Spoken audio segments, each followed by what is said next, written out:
ভাই একটা শরবত দিও। তোমার শরবতের দাম কত? বেশি না, 20 টাকা। খারান দিতাছি।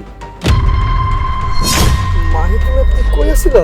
হ্যাঁ, কই আছিলা এতদিন? এই ছোট লোকের বাচ্চা, তোর এত বড় সাহস, তুই আমার বউকে জড়িয়ে ধরেছিস, আর তোর খবর? জানি, চুপ থাকো। তুমি জানো ওকে? কে ও? ও আমার ফার্স্ট হাজবেন্ড। কি হলো, গাড়ি পেলে? আরে কি অবস্থা, কি এলাকায় আসলাম বলো, একটা ওভার খুঁজে পাচ্ছি না। সানি, আমার অনেক পানি পিপাসা লাগছে। এই দেখো, ওই যে একটা শরবতের দোকান। তুমি এখানে বসে একটু উবার খোঁজো, আমি গিয়ে শরবত খেয়ে আসি। আচ্ছা ঠিক আছে, তাহলে তুমি সর্বটা খেয়ে নাও, আমি দেখি এটা ওভার পাই কিনা। হ্যাঁ যাও। ভাই একটা শরবত দিও। তোমার শরবতের দাম কত? আপা, বেশি না, 20 টাকা। খারান দিতাছি।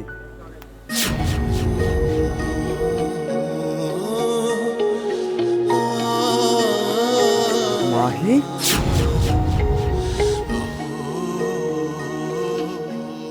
মাহি, মাহি, তুমি এতদিন কই ছিলে? আমি তোমাকে কোথায় না কোথায় খুঁজেছি, কিন্তু কোথাও খুঁজে পাইনি। বিশ্বাস করো, তুমি কোথায় ছিলে এতদিন? মিরাজ, তুমি এই জায়গায় এই অবস্থায়?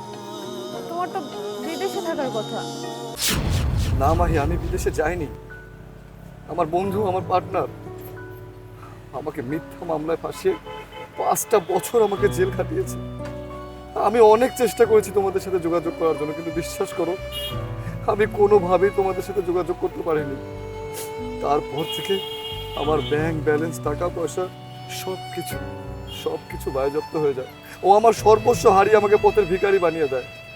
তারপর থেকে শরবতের দোকান নিয়ে আমি আমার কর্মজীবনটা চালু করেছি। কিন্তু কিন্তু তুমি এতদিন কোথায় ছিলে? আরে মানুষটা, আমি বেঁচে আছি নাকি মরে গেছি, আমার অন্তত একটাবার খোঁজ নিতে পারতে। আচ্ছা, যাই হোক, এসব কথা বাদ দিই। তুমি চলো, তুমি আমার সাথে আমার বাসায় ফিরে চলো।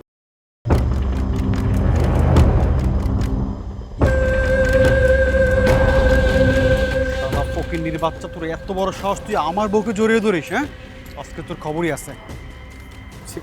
কই আসছিল এতদিন? এই শালা ছোট লোকের বাচ্চা, তোর এত বড় সাহস, তুই আমার বউকে জড়িয়ে ধরছিস, আজকে তোর খবরই আছে। সানি, কি করতেছো? তুমি জানো উনি কে? কে? ও আমার ফার্স্ট হাজবেন্ড। হোয়াট? তোমার ফার্স্ট হাজবেন্ড মানে? তুমি আমাকে কেন আগে বলনি? কই, আমি তো জানি না কিছু। তুমি কেন আমার কাছ থেকে লুকিয়েছিলে? কারণ আমি জানতাম উনি মারা গেছে, এই জন্য আমি তোমাকে কখনো কিছু জানাইনি। ভাই, ভাই, ওর কোনো দোষ নেই, সব দোষ আমার। আসলে ও আমার বিষয়ে কোনো কিছু জানতো না। 5টা বছর ধরে আমি জেলের মধ্যে ছিলাম। ওর সাথে আমি কোনোভাবেই কোনো যোগাযোগ করতে পারিনি। আর যার কারণে ও ভেবেছে আমি হয়তো বিদেশে চলে গেছি। দেখুন ভাইজান, যা হবার হয়ে গেছে, প্লিজ এই বিষয় নিয়ে ওর সাথে একটু রাগারাগি করবেন। আর মাহি, দেখো, তোমার যা হয়েছে হোক না কেন, তোমার যদি 10টা বিয়ে হয় তাতে কোনো আমার আপত্তি নাই। তারপরে বলছি মাহি, প্লিজ আমার সাথে চলো। প্রশ্নই আসে না, আমি তোমার সাথে কেন যাব? আমি আমার হাজবেন্ডকে অনেক ভালোবাসি, আমার সন্তানকে অনেক ভালোবাসি। আমি তোমার সাথে যাব না। আমার তোমার কাছে ফেরার কোনো উপায়ই নাই। মাহি, মাহি, একটু বোঝার চেষ্টা করো। বিশ্বাস করো, আমি তোমাকে ছাড়া অনেক অসহায়, অনেক একা হয়ে পড়বো। তুমি তোমার স্বামীর সংসার সবকিছু পরিপাটিভাবে সাজিয়ে দিয়েছো, একটা বারের জন্য তুমি আমার কথা চিন্তা করবে না? দেখো মাহি, প্লিজ আমার সাথে এমনটা করো না। আমি অনেক অসহায় হয়ে পড়বো। প্লিজ আমাকে একা করে যেও না মাহি, প্লিজ। না, কখনোই না। আমি আমার সংসার সন্তান ছেড়ে তোমার কাছে যাব না। আমি তোমাকে অনেক ভালোবাসতাম, কিন্তু তার থেকে এখন আমি আমার সংসারটা অনেক ভালোবাসি। শোনো, তুমি একটা ভালো মেয়ে দেখে বিয়ে করে নিও, নিজের জীবনটা আবার নতুন করে সাজিও। ভালো থাকো, চলো। মাহি, মাহি,